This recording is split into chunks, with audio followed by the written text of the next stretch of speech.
Hey everybody, welcome back to Battle Ready Inc. So today's deck profile for you, we are rocking Royal Knights, actually. I think this deck has a pretty good place where it can be. It's definitely one of those that can just surprise people, right? They don't know what text you're running because actually the deck can actually start fitting in way more text than it used to. With more, like, we don't have to worry about Psychmons anymore, right? We don't have to worry about meta that has to hard counter those types of things. Now, there is the counters for Levia that prevent playing by effects. Those are out and about, but at least the low play cost, right, or reduced play cost, that one's gone. And we do have ways to deal with floodgates pretty effectively in this deck. So I think this is actually a pretty good spicy meta call right now. And if you're looking to play this deck, hopefully we can help you out with that. All right, so I've got the whole deck profile pulled up for you guys. So you can follow along with us here, see what we're working, see what our intentions are, right? So pretty straightforward. We'll go ahead and cover the text here at the very end. I'm actually going to kind of do this in reverse because a lot of this stuff just kind of makes sense.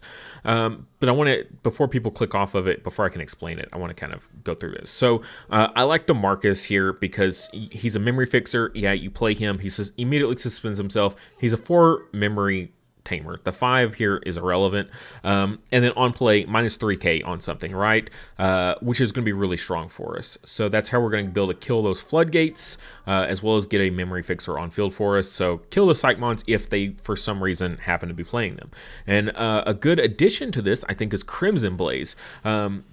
This is, again, it's good for the mirror match because you prevent people from playing effects. It's also good going into Leviamon because you prevent them from being able to play their Leviamons for free. As well as just good, like, wide board removal. There's plenty of decks that like to go super wide, and even decks that don't like to go super wide, they still end up putting at least like 3 bodies on field. Makes this a 3 play cost. That's not bad. I like it a lot. An alternative, though, you could run the Lone Key here. As long as you have your Marcus, you can play this, or your Magna, or your Magnamon, or Magna Angemon, or Magnamon. And then if you have 3 or more security cards, one of your opponents gets minus 12. You know the deal. And then if you have 3 or less, you get to place 1 on top of their security face down. If you're in that sweet spot of 3, you get both effects. This is good for removing big targets, right? Big things that are really difficult to out. I really like Lone Key for that. Now, does the deck need it? I'm not entirely sure if you need big body removal, but depending on the matchup, it could be really bad for you.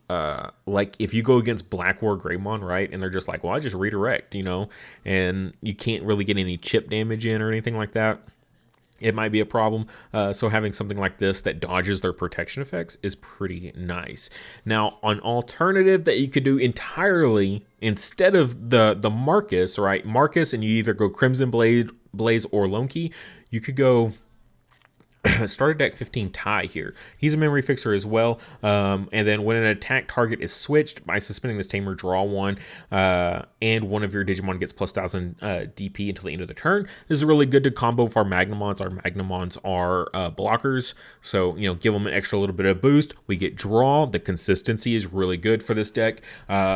That's one of the things that's always been like really prevalent for this deck. You need good consistency and like see your pieces as fast as possible, because it does take a little bit of time to ramp up. So you need to see those pieces ASAP, especially stuff like, you know, your Knights of the Purge, stuff like that. But why do we play him? It's for the addition of Congo. Until the end of your opponent's turn, your opponent's Digimon with play cost 7 or less can't attack players, and cards can't be added to security stacks by your opponent's effects for 2 memory. So combos really well with the tie there of being a black Digimon or a black option card.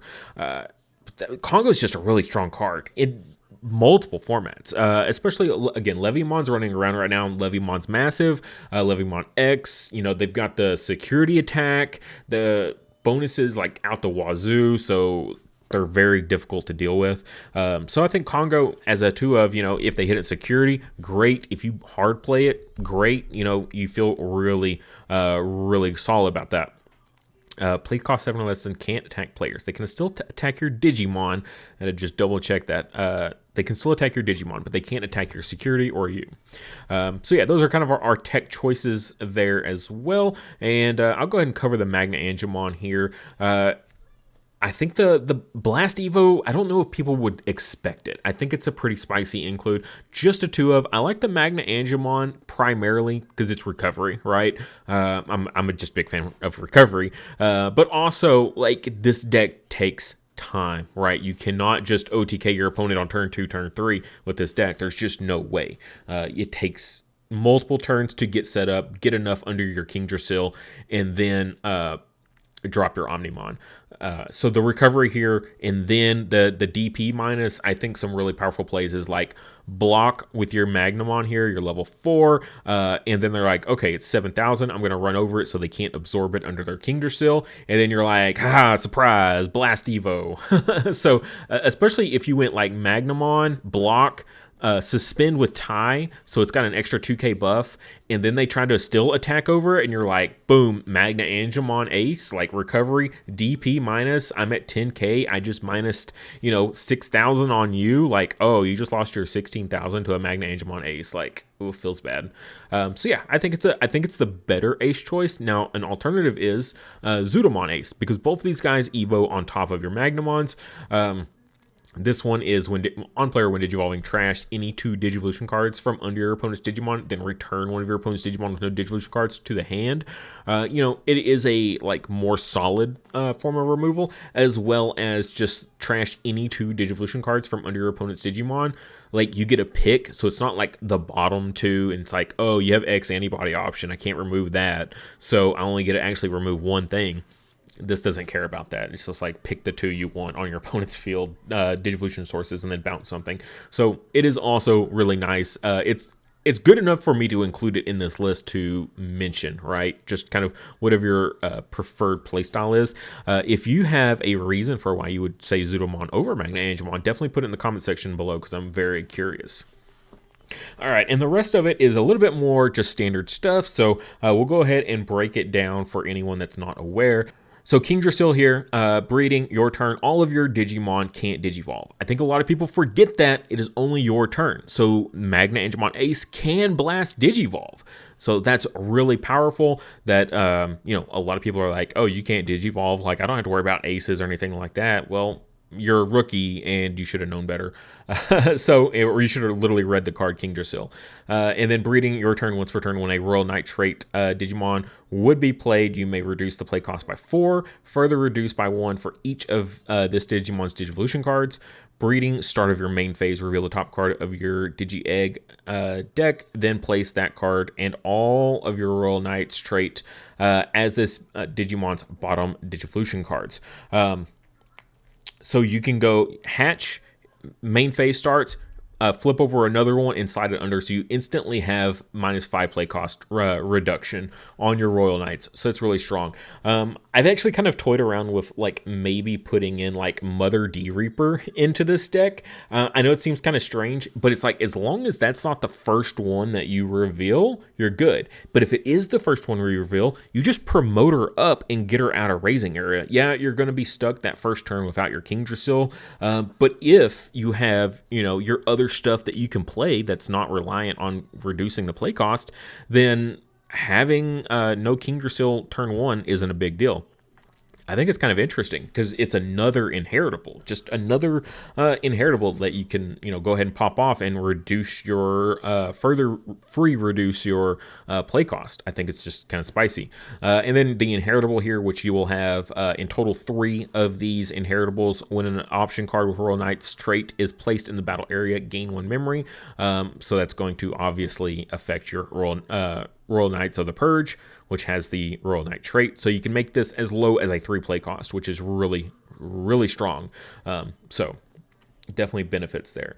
Now getting into our rookies here, I like the Sister Mons are still a solid for me. On play, by trashing 1 card in your hand, draw 2. It's all about that consistency. Also, it gives decoy to itself for Royal Knights, which I think is going to be really solid. Helps against matchups like... I've already said it 100 times, Leviamon. Being able to decoy with this against Leviamon to keep your important pieces, I think is really good. And then we have the CL from the starter deck 12. This is the Searcher, so on play reveal 3, and then you can add a Royal Knight. to your hand, trash the rest. All turns, all of your Digimon with Hookmon in their names and Royal Knight and their trait gain reboot. So again, very strong. Nice synergies here. I just got 2 and 2 of them. I like that feels fine. I still need a room for the rest of this stuff. I just got a little bit more consistency out of them. I've got 4 of the Omekamon. This on play, draw 1, and then on deletion, place 1 Digimon card with Royal Knight traits from your hand as the bottom Digivolution card of your Kingdrasil in the breeding area. So yeah, he's similar to CL in a way to them, right? He's a consistency card as well as he speeds up the process, which is very important. Get as many sources under Kingdrasil as possible. Any like different named Royal Knights, you got to get them under there as fast as possible. Omekamon helps us get there. Now, to kind of help support these non-Royal Knight guys, we have Magnamon. He's kind of like your primary starter for the deck, as well as he's the kind of the guy you go to every single turn. He has blocker. You're going to be able to turn 1, play him for 2 play costs, which is super good. All turns, when this Digimon would leave the battle area, draw 1. Then you can play a Vmon from your hand or his Digivolution cards, which won't come up in this, which is good for the Magnamon build if you did see that. But yeah, so he immediately leaves and we get an additional draw, right? So because the Kingdrasil is mandatory, start of your main phase, it absorbs all your Royal Knights. Magna Angemon, we already talked about. Great Blast Evo choice here. Now, next up, we've got Alphamon here. I think Alphamon's a really good stall card. He's one of the cards we did go with 3 of for the deck on play or when Digivolving. By placing 1 Digimon card with the X Antibody or Royal Knight trait from your trash as this Digimon's bottom Digivolution card, all of your opponent's play cost 10 or higher Digimon can't attack players until the end of the turn. So similar to Congo, a bit higher. It's got to be play cost 10, right? But this also combos really well with stuff like, your Blancs and your Sistermons, right? They trash what you don't add. So then Alphamon's here like, okay, I'm just going to scoop them back up then and, stun my opponent out. And then all turns, once per turn, when an effect would remove this Digimon from the battle area by returning 1 card with the X Antibody or Royal Knight traits from this Digimon Digivolution card to the bottom of the deck, prevent that removal. So if you don't want him to get absorbed underneath Kingdrasil, or just anything really, like this is a super powerful protection effect. So just being able to be like, your opponent just does whatever they want to do and you're like, nope, I'm not leaving yet. So that's pretty solid. And it goes to the bottom of the deck, which I find very interesting. So yeah, he's a great stun card. Again, we're trying to stall out our opponent here. So we've got the Magnamons, right? We've got the Magna Angemons. We've got the Alphamons here. Really solid stall cards. Next, we also have the Craniomon as well, has the blocker on play when Digivolving until the end of your opponent's turn. This Digimon isn't affected by your opponent's effects of your opponent's Digimon. And then end of opponent's turn, choose one of your opponent's Digimon. Your opponent attacks with the chosen Digimon, so they immediately have to attack. 13,000 DP is very respectable, so can be very much an issue for them. And there's no May in this, so this is a mandatory. So if they have like, the only thing they have is a Death X, that sucks. So yeah, but yeah, another stall card for us as well as another name. Now we're the 2 ofs are basically our extra names, right? They're not as powerful as the others. They're still like really nice includes, like you absolutely want to run them. I think the only one we didn't run was the Examon. I think that's the only one we're missing, just because he's just not as good as all the others. On play, when Digivolving, for each of your Digimon with the Royal Knight trait and each of your blue tamers, trash the top 2 Digivolution cards of one of your opponent's Digimon. This is just kind of one of those, a good target to play when you do your big Omnimon play and you play out all your Royal Knights. This is a good one. For that situation. Your turn, once per turn, when you play a Digimon with the Royal Knight's trait or a blue tamer, return one of your opponent's Digimon with no Digivolution cards to the hand. So be careful on your timings. You got to play your cards out in the right order, right? So this is like a good one for like second to last. You play him out and then you count up all the ones you had, right? And then you play one more and then you get a bounce.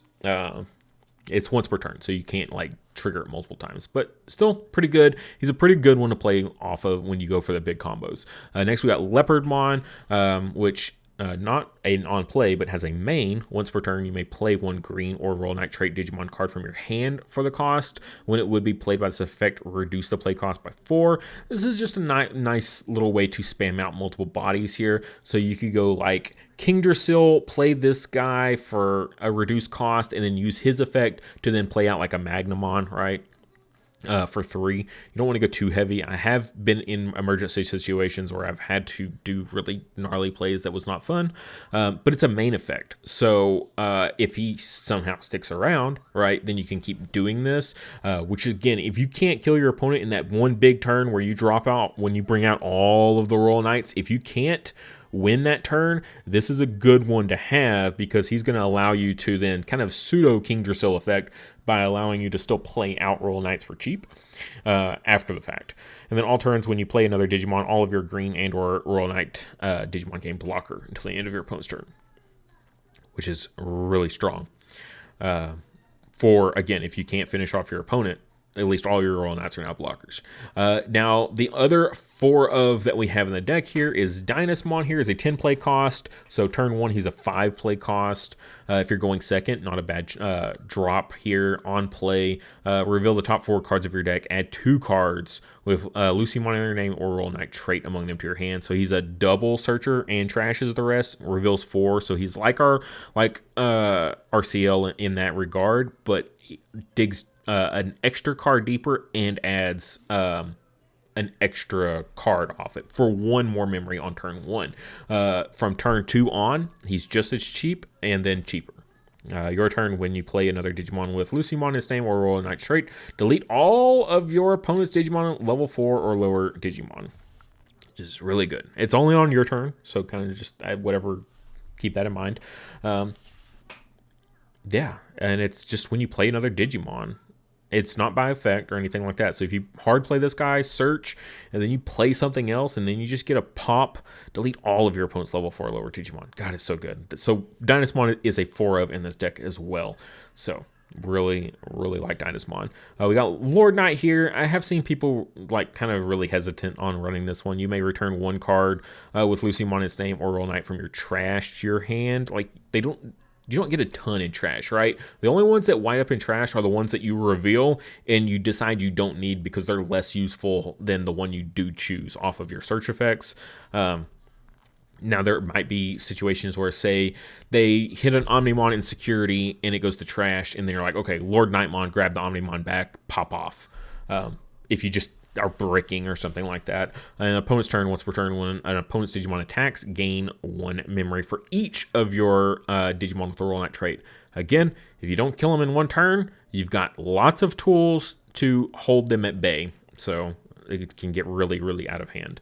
We got the Jesmon here. This is another one that I'm like, it's okay. We run Tube just because I hate 1-ofs. He's another name.